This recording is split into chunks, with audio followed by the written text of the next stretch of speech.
রাজনৈতিক বিতর্ক, রাজনৈতিক প্রতিযোগিতাকে মাঠ দখলের কোন সহিংস তৎপরতায় এটাকে নেওয়া যাবে না।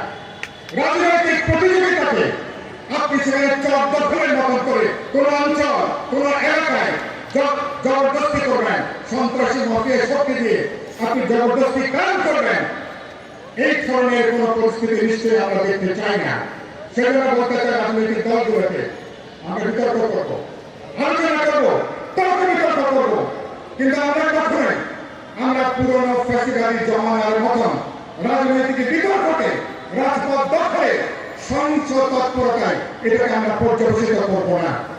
কারণ তাহলে প্রতি ফ্যাসিবাদী শক্তি সহ যারা আমাদের এই পরিস্থিতি ব্যবহার করতে চান, যারা অভ্যুত্থানের বিরুদ্ধে, সরকারের বিরুদ্ধে, যারা আমাদের অর্জনের বিরুদ্ধে, যারা প্রতিনিয়ত যারা আমাদের অভ্যুত্থানকে, যারা প্রতি অভ্যুত্থানে নিয়ে যেতে চান, তাদের জন্য জমিটা তৈরি করে দেওয়া হবে। সেজন্য আমি বলতে চাই, মেহরবানি করে আমরা সবাই সেই দায়িত্বশীল আচরণ আমরা করব। আর ফেব্রুয়ারি মাসের জাতীয় নির্বাচন, বিপ্লবী ওয়ার্কার্স পার্টির দিক থেকে আমরা পরিষ্কার করে বলতে চাই, ফেব্রুয়ারি মাসে যে জাতীয় নির্বাচন, একই দিনে গণভোটের ব্যাপারে আমরা একমত হয়েছি। আমরা একমত হয়েছি সকল রাজনৈতিক দলগুলো। আমরা ইতিমধ্যে জুলাই সনদে স্বাক্ষর করেছি। এটা একটা প্রক্রিয়া এবং সরকার আশা করি আগামী কদিনের মধ্যে তারা প্রজ্ঞাপনটা আদেশ জারি করবেন, নির্বাচন কমিশনকে তারা বলবেন আগামী ফেব্রুয়ারিতে জাতীয় নির্বাচনের দিন একই দিনে গণভোটের মধ্য দিয়ে এই সনদের পক্ষে আমরা জনগণকেও আমরা নিয়ে নিতে চাই। এটা অনেকটা ধাপ। এই ধাপটা সম্পন্ন হবে জাতীয় নির্বাচনের মধ্য দিয়ে। জনগণের ম্যান্ডেট, জনগণের নির্বাচিত জনপ্রতিনিধিরা আগামী পার্লামেন্টে, যে পার্লামেন্ট প্রথম কয়েকটা অধিবেশনে কনস্টিটিউয়েন্ট পাওয়ার হিসাবে যে পার্লামেন্ট কাজ করবে, যে পার্লামেন্ট আমরা গত 1 বছর ধরে যে আলাপ আলোচনা করছি, বাংলাদেশের গণতান্ত্রিক জবাবদিহিমূলক একটা দায়িত্ব রাষ্ট্র সরকারের দিকে নিয়ে যেতে পার্লামেন্ট সে ব্যাপারে সিদ্ধান্ত গ্রহণ করবে। সুতরাং আমি আশা করি এ ব্যাপারে রাজনৈতিক দলগুলোর মধ্যে আমরা আমাদের ঐক্যের জায়গাটাকে আমরা তৈরি করবো। আমরা 2 নম্বর কথা হচ্ছে, আমরা ইতিমধ্যে সরকারকে বলতে চাই, আপনাদের নিরপেক্ষতা ইতিমধ্যে প্রশ্নবিদ্ধ।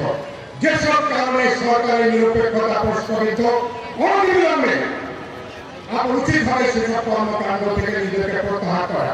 2 নম্বর হচ্ছে, যেসব উপদেষ্টার কারণে সরকার প্রশ্নবিদ্ধ হয়েছেন, সরকারের ব্যাপারে মানুষ সমালোচনা করছেন, সরকারকে পক্ষপাতমূলক আচরণের জন্য যারা দায়ী করছেন, উচিতভাবে সরকারে কাল বিলম্ব না করে আমাদের উপদেষ্টাদেরকে সসম্মানে তাদেরকে বিদায় দেওয়া, প্রয়োজন বোধে ছোট আকারে উপদেষ্টা মন্ডলী পুনর্গঠন করা, 1, 2 জন 3 জন কার্যকর দক্ষ প্রজ্ঞাবান ব্যক্তিবর্গকে নিয়েও উপদেষ্টা মন্ডলী পুনর্গঠন হতে পারে এবং বাস্তবে সরকারকে একটা তত্ত্বাবধায়ক সরকারের চরিত্র বৈশিষ্ট্য নিয়ে তাদেরকে কাজ করতে হবে।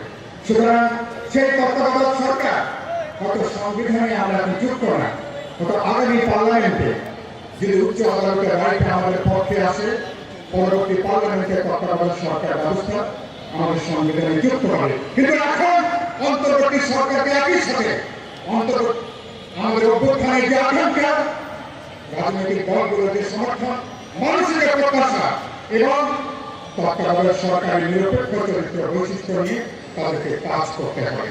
এবং আমি মনে করি যদি এরকম একটা জায়গা আমরা তৈরি করতে পারি, তাহলে সরকারের অধীনে নির্বাচন করা সম্ভব।